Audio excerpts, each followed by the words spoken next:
Widnes now to have the ball at the halfway line as we go forward with Telecki. Well, Brad O'Neill's back on for Paul Clough, so that should speed things up. Yeah. They've got a couple of hookers out there, I think, now, of Widnes. Telecki looks like he's doing it tough at the minute. He looks like he needs a breather. Yeah, he looks like he needs a breather. Grady we haven't seen really this match either. Baker into the line.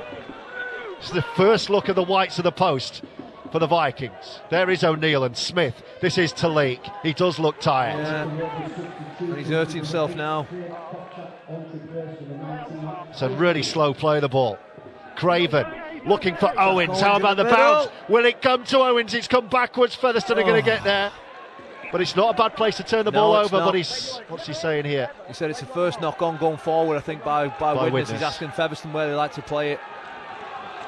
Well, that was better from Widnes, but yeah, they are going to lose 10 metres or so because it was knocked on. No, look, they'll be happy with that. You know, you don't have to score every single time you get down there, which a lot of teams sort of think that is the case. But you can be happy just turning it over, and again, it's another form of building pressure, and the game's all about building pressure. And Kyle Amor with us, great insight from the St Helens man on Our League. I hope you're enjoying our live, exclusive and free-to-air coverage this afternoon of this AB Sundex 1895 Cup semi-final. We're live from Post Office Road in Featherstone. And here come Rovers. You just feel the game's gone a bit flat at the moment, don't you?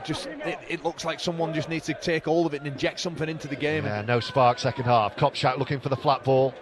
Didn't quite get it away to John Davis. You need the kick pressure here. Got to be good. It's the last tackle. And he has all the time in the world to pick his kick. Holmes, again, it's... well, he didn't fill me with confidence there. He called for it early.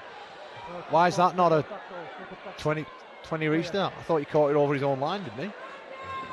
Ben Failer obviously feeling not the case. Not the case, but he was off balance as well. Yeah, maybe his foot was still in the field of play. I think that's why it looked a little bit ungainly. Tyra wrestling away. Yeah.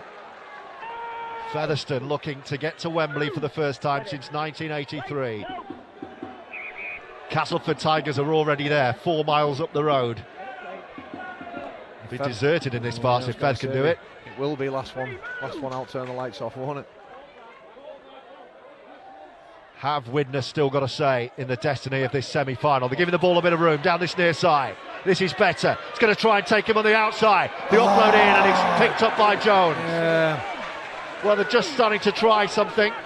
Yeah, you feel it's perhaps a bit early to be trying stuff like that, you feel, but, Jake Spedding... Well, he knew he was offside. He knew he was offside. He just ran into him and got the penalty.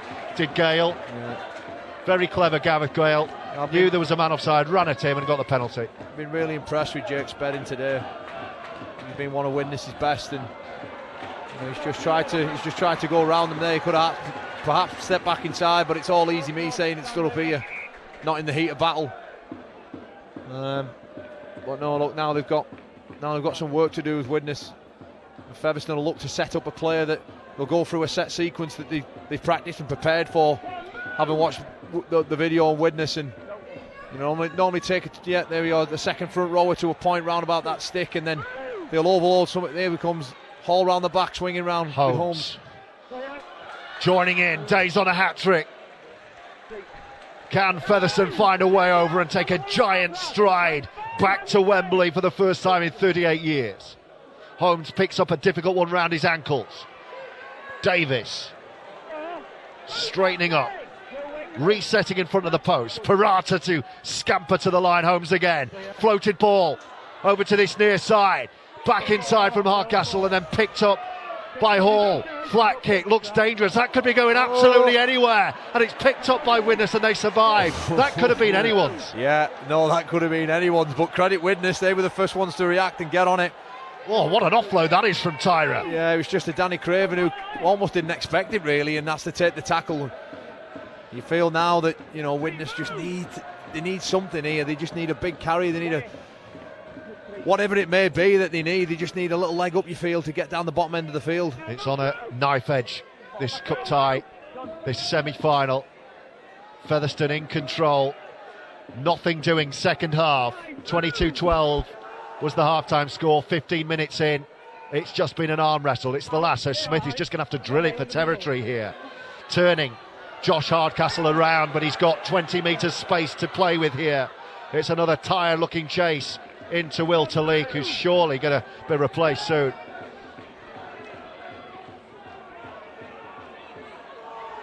But they're hanging on, and they're hanging in there, Widnes.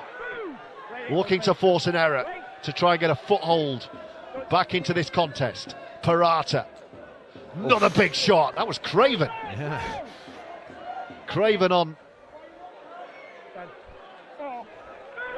Tommy Minns, was it? Holmes just popped up for Luke Cooper in the skull cap. It's the last tackle. Better defensive set from Widnes. They're lining up on the 40. New Brown. Oh, there's two going for the same ball. Oh dear.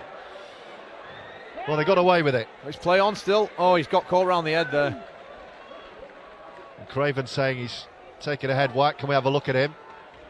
Mr. Thaler happy to play on because there's no blood. And he just trots back out to his wing, Jaden Hatton. This is tense, isn't it? There's a real stalemate at the moment. You know, the whole game's played in the middle. Oh, penalty against Rovers.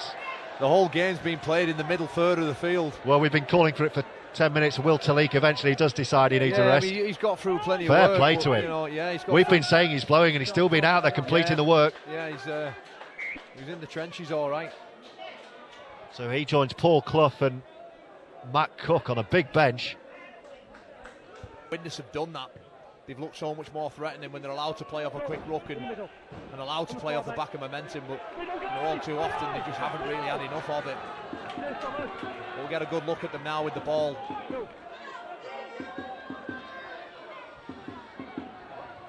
Kenny Baker driving up the middle. Brad O'Neill, you just wonder whether he's got a say in this match. He's had a really good lone spell, the young hooker. Knows the way to the try line. Baker, good step. Parata got him around the shoulder. It's play on. They've got numbers in the line. It's the big fella Lawton again! And he's over again! You don't stop Lawton from there, and his second of the game breathes new life into the Vikings. And is that game back on? It sure is for me, George. You know, Adam Lawton again, once again, just showing he's too big, too strong near the line. Hits a great line and, you know, just carries two or three bodies over with him. And, you know, I mentioned about that momentum in the ruck speed. It all comes off the back of a quick play of the ball. Hits it out wide and, you know, Adam Lawton there. Quick ruck and a short ball and they found themselves 4 points in, you know, 22-16 with the kick to come. Tyra, can he hold his nerve?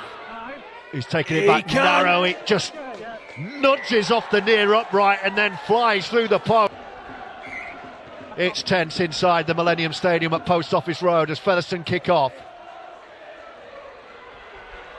Can the Vikings capitalise on this big foothold they've given themselves back into this Cup semi-final? A place against the York City Knights awaits next month at Wembley on Challenge Cup final day in the AB Sundex 1895 Cup final. And fair play to Widnes for hanging on in here. Featherstone haven't been beaten this year. Apart from in the Challenge Cup, of course, as O'Neill skips out of a tackle and goes to the ground. It's the last tackle right on halfway. They'll look for Craven and say go long. He just dabs one into space behind Josh Hardcastle and it pops up for Hardcastle. And the chase is on the 20 and that's where he goes and bounces into Craven, who follows his own kick. Matty Smith, the two halves completing the tackle, although Smith playing at 13 today. Key moments in this cup tie. Rovers still know if they can find a score, they'll be pretty much there. It's Widnes who need to keep this comeback going. Parata to Kopchak down the middle. Runs straight at Lawton and then offloads flat. He picked out the big fella then and said, let's see what you got. Parata to Holmes. Holmes is through the gap. Has he got support? He's ankle tapped and gets a penalty, and they could take the two here. Oh,